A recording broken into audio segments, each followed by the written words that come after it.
On the 8th of March 2025, two titans of the game clash heads in what promises to be a mouth-watering encounter. Yes, the powerhouses of the Northern Hemisphere are on a collision course towards one another for a showdown under the lights of the Aviva Stadium in Dublin. On the surface, this appears to be just another Six Nations fixture, but to those in the know, and for those paying attention to international rugby, this game has far bigger ramifications. If you can guess what game we're referring to, let us know down below in the comments. If you guessed Wales versus Italy, well then you'd unfortunately be incorrect. Of course, we are referring to the battle of the best in Ireland versus France. For the past 3 seasons, Ireland and France have fought tooth and nail for top spot in the Six Nations, and now that the first round of games are complete, it is safe to say this year will be no different. Will it be the blue of France or the green of Ireland who comes out on top? Join us as we explore exactly that, looking at both teams' chances and why they could take this year's Six Nations title in a true clash of the titans. But before we do that, we ask you to like the video, subscribe to our channel, and comment your thoughts down below on who will be crowned champions in 2025. The reason we highlight the fixture on the 8th of March is that not only is it an important game, but a possible tournament decider. Both Ireland and France have got off to a fantastic start this season and will be hoping to kick on from here. France laid waste to a lackluster Welsh side by defeating them by 43 points to 0. If ever there was a way to announce your intentions on the tournament, that was one way to do it. France were totally dominant, and their players shone bright once again.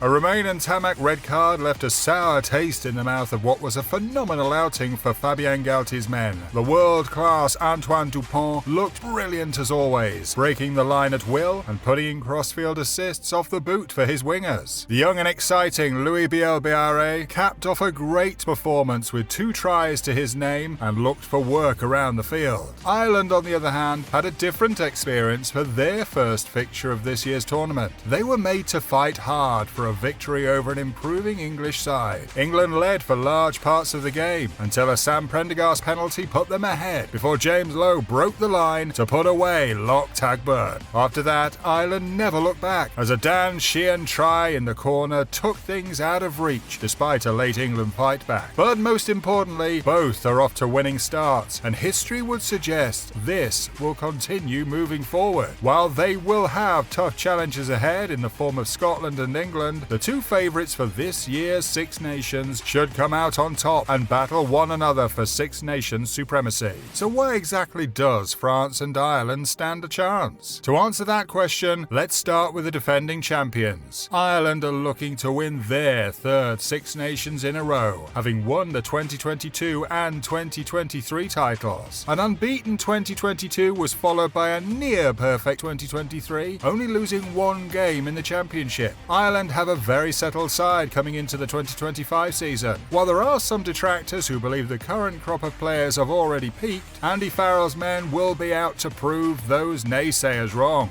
Ireland have chopped and changed in recent memory with top spot in the World Rugby rankings, and for good reason. They're a side of the highest quality. Some South African fans may say otherwise, but the truth is that Ireland are a dangerous outfit, which any team should be concerned about. Across the park, Ireland can confidently say that they have a player who would be considered amongst the best in the world in their position. Andrew Porter and Tag Furlong are an outstanding prop duo, capable of being strong in the scrum as well as being supremely mobile for big men. The depth they can call upon in Finlay Bealham and the experienced Cian Healy is a coach's dream. Dan Sheehan has proven to be arguably the best hooker in the world in recent memory, and Ronan Kelleher will continue to push him hard for that starting berth. In the locks, Ireland are stocked with quality as they have Tagburn, James Ryan, Joe McCarthy, and the ever-present Ian Henderson. Along the back row, Ireland have not only 2 of the best players in their positions in the world, but 2 of the best players in the world, period. One being former World Player of the Year Josh van der Flier, and the other being captain Caelan Doris. Doris and van der Flier are a formidable duo which few teams can match. In the backs, Ireland have more world-class talent to call upon, with the only scrum half in the world truly challenging Dupont for top spot in their ranks. Who might that be? Well, it's none other than the first of 3 Kiwis, Jamison Gibson Park. Just like the Irish whiskey, which he shares a name with, the tenacious scrum half is as smooth as they come. On his outside, he has the young and exciting Sam Prendergast, who will have the important job of releasing the fantastic five on his outside. James Lowe, Bundy Aki, Gary Ringrose, Mac Hansen, and Hugo Keenan have solidified their places in the team and don't look to be unseated anytime soon. Yes, this Irish side is a well-oiled machine, and the players have built up an incredible chemistry with one another thanks to their years of experience together. In their opening game, Andy Farrell named a match day 23 with an average of 51 caps per player. They have a team who has been there and done that. They know how to win. They can play a fast-paced attacking style or grind out an ugly win when needed. Their forwards are dominant and give great go forward for the pacey backs waiting for an opportunity to arise. In a nutshell, Ireland are a team that do everything well. They're extremely well-rounded, and it's easy to see that their game plan is an effective one. The impact Andy Farrell has made is evident, and Ireland will be a tough team to beat in 2025, but if anyone can topple the team with a shamrock clover on their chest, it's one with a proud standing rooster. But why can France be the one?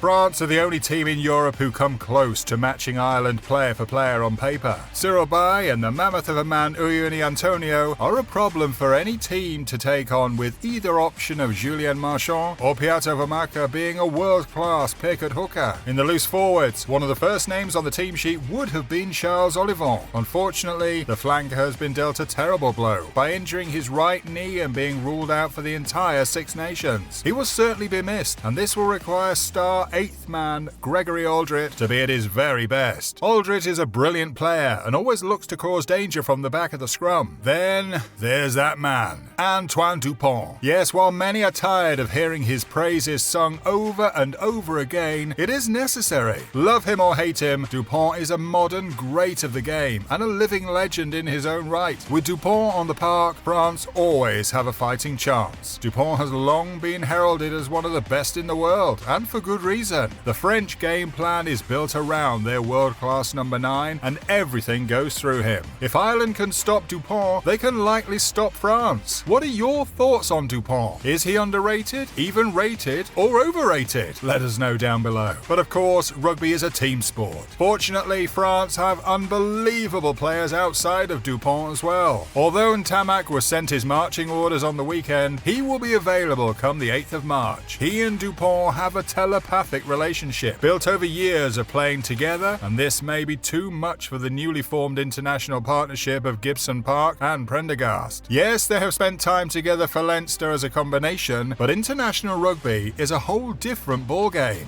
On the wings, France are blessed with some of the finest speedsters in the game today. One of the players at their disposal, Damien Penaud and Louis Biel-Bayare, seem to be the incumbents for the left and right wing berths. The young and try-hungry Theo Atisogbe will also be looking to have a breakout season with the opportunities he receives. He made good on his chance against Wales with a few tries of his own. At the back, and capable of playing fly half if need be, France have arguably the world's best fullback and world's best goal kicker. Thomas Ramos not only provides a second ball playing option, but when he is in range, he almost never misses. Ramos is an absolute sharpshooter from the kicking tee. The clash between him and Hugo Keenan will once again be a must-watch encounter. Of course, none of France's successes of late would be possible without the puppet master behind it all pulling his strings. Fabien Galthy has made a world of difference since his appointment, and the game between these two nations may very well be decided by which coach can outthink the other. Will it be the outspoken Andy Farrell or the strategic Fabien Galthy? Both former players, both tactical masterminds. Who will come out on top? Let us know down below. In all fairness, it is anyone's game to win.